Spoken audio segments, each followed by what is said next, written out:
Ah non, oui. Bonjour madame. Quoi ? Attends. Bienvenue dans la salle des profs. Ici, ce sont les ados qui font passer leurs profs au micro. Et là, les profs, ils se lâchent. Sur les crises de fou rire en classe, sur les notes qu'ils mettent, les bonnes, les sales. Eh ben on va aller dans les extrêmes. Sur l'élève idéal. Alors déjà, l'idéal, normalement, on l'atteint pas, mais Ce qui énerve chez les élèves, ce qui les rend inoubliables. Ah, il n'y a pas un. Il y a des élèves que j'oublierai jamais. Et les profs révèlent aussi ce qui se passe dans leur mystérieuse salle des profs. Beaucoup de bêtises. On dit que des bêtises. Ils parlent aussi d'eux-mêmes, quand ces profs étaient des collégiens et que leur vie ressemblait beaucoup à la vôtre. La salle des profs, c'est une émission réalisée par des collégiens, des enseignants et les journalistes d'Okapi. On a travaillé sur... Je me disais aussi parce que On a travaillé sur des questions que nous allons vous poser. quelle est la meilleure surprise qu'une classe vous ait faite? Racontez ce qui s'est passé. Eh bien, c'est pas si vieux que ça, parce que ça s'est passé l'année dernière en fin d'année, quand on a fait une émission spéciale en fin d'année. Les élèves avaient préparé une vidéo un peu montage de tout ce qu'on avait fait pendant l'année, que eux avaient filmé de façon totalement officieuse, parce que c'est pas du tout respectueux du droit d'image. Ils avaient fait un doublage par-dessus, il y avait de la musique, c'était extrêmement émouvant, et voilà, ça m'a beaucoup touché. Des élèves ont réussi à travailler ce qu'ils avaient appris en technologie en art plastique. Donc ils ont créé des machines pour leur projet art plastique. Je viens de Toulouse, je suis originaire de Toulouse. Ils m'avaient ramené ce que vous appelez vous des pains au chocolat, que moi j'appelle des chocolatines. Et donc je me battais toute l'année avec les élèves pour dire non, ça s'appelle des chocolatines. Et donc pour mon anniversaire, ils m'ont fait un gâteau. C'était une montagne de chocolatines et ils m'avaient mis une petite bouchée dessus. C'était vraiment très mignon. Voilà. Oui, il y a beaucoup de bons souvenirs. C'est très difficile pour moi de choisir un seul. C'est le fait que on m'avait souhaité mon anniversaire le jour de mon anniversaire, sachant que je ne savais pas comment ils avaient pu savoir que c'était mon anniversaire ce jour-là. Donc c'est vrai que ça m'avait beaucoup touchée. C'était la toute première année où je suis arrivée au collège. De gentils collègues avaient annoncé à la classe que quelques semaines après, il allait y avoir mon anniversaire. Et le jour J, ils sont arrivés avec le goûter pour la fin du cours et du coup, on a célébré l'anniversaire. Et sur le dernier cours, pour mon anniversaire, un petit peu en retard, mais voilà, ils m'ont préparé un petit goûter pour me remercier de l'année qu'ils avaient passée avec moi. C'est des petits cadeaux, des petits poèmes, des petites attentions qui surprennent et qui font toujours chaud au cœur, oui. Au mois de juin 2022, un élève en difficulté qui avait gagné un prix au niveau du concours du patrimoine.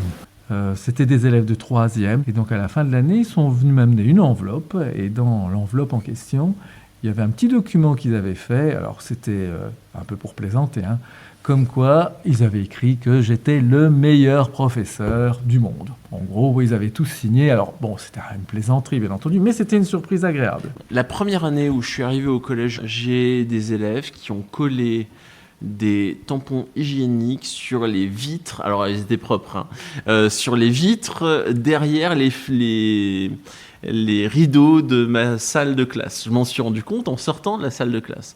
Je me suis dit, bon, d'accord. Voilà, donc c'était une surprise. Je sais pas si elle était bonne. Ça m'a fait rigoler en tout cas. Après j'ai toujours des petites attentions d'élèves, des dessins en lien avec la musique ou pas, des petits chocolats à Noël, ça c'est toujours très sympa. Et c'est vrai que je suis super contente quand un élève a travaillé une chanson et veut me la chanter en fin d'heure ou me demande Madame, est-ce que je peux passer sur cette chanson, est-ce que vous pouvez m'accompagner? Ça me fait toujours très plaisir, c'est un peu comme une surprise parce que je découvre un peu l'élève autrement en tant que soliste. Quand j'étais enceinte, des élèves m'ont offert donc des cadeaux pour le bébé. J'ai eu des petits doudous, j'ai eu un ballon, j'ai eu vraiment des choses assez sympathiques et notamment une paire de chaussons tricotés en laine par une élève. Et ça, c'est vrai que ça m'a... Parce qu'en plus, c'était magnifique. Même moi, je ne suis pas capable de faire ça. Mais ça m'avait beaucoup touchée. Une classe entière, j'ai pas vraiment eu de surprise.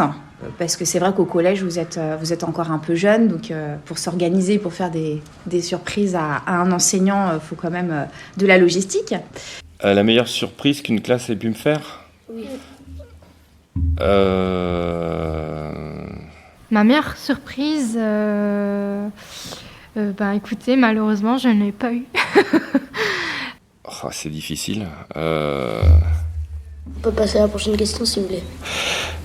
Non, j'ai pas eu beaucoup. Même des cadeaux, je crois que j'ai eu du Toblerone une fois.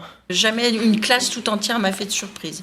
J'ai des élèves qui m'ont fait des surprises, des cadeaux, des choses comme ça, mais jamais une classe m'a fait de surprise. Une bonne surprise, chaque heure peut avoir beaucoup de bonnes surprises. Quand on pensait que une activité n'avait pas du tout passionné les élèves et qu'en fait on se rend compte que tout le monde l'a fait et très bien fait. En fait, j'avais un tic de langage ma toute première année, où j'étais moi-même stagiaire. Lorsque une phrase était incomplète, je demandais toujours à ce qu'ils complètent les élèves derrière. Et donc je disais, par exemple, il me disait, yo tengo 23, j'ai 23 quoi. Donc moi je répétais, 23 que patatas. Donc j'avais un tic de langage, c'était patatas. Et le dernier jour, avant les vacances de Noël de ma première année, j'ai les élèves qui sont venus avec un sac de patates qu'ils m'ont offert, et ils avaient gravé des cœurs sur les patates, et mon prénom. J'avais trouvé ça très joli. C'est rigolo. Je ne sais pas si c'était une surprise, mais une fois, j'avais pas du tout de voix, parce que j'avais une extinction de voix. Donc ma voix était complètement éteinte. Et en fait, ce jour-là, les élèves, c'était une belle surprise, parce qu'ils ont été très sages. Et en fait, tout le monde chuchotait dans la classe. Personne parlait. Même les élèves, ils chuchotaient. C'est souvent en fin d'année, quand les élèves organisent des goûters un peu surprises. Au départ, on rouspète un peu, parce que ça fait pas très scolaire, mais ensuite, ça crée une bonne ambiance de classe, surtout avec les troisièmes, quand on sait que c'est la dernière fois qu'on les verra plus jamais. Ce sont souvent des adieux et je trouve ça une belle surprise. D'accord, au revoir. Merci d'écouter Ma vie d'ado au collège. Merci. Voilà, je sais pas si j'ai répondu à tout. Ça vous convient ? Oui. Merci à vous les filles, c'était génial. Les questions, c'est vous qui les avez. Vous êtes parfait comme journaliste. Ok. Ma vie d'ado au collège, c'est tout. une émission du magazine Okapi. Merci à vous, bonne journée. Un podcast Bayard Jeunesse.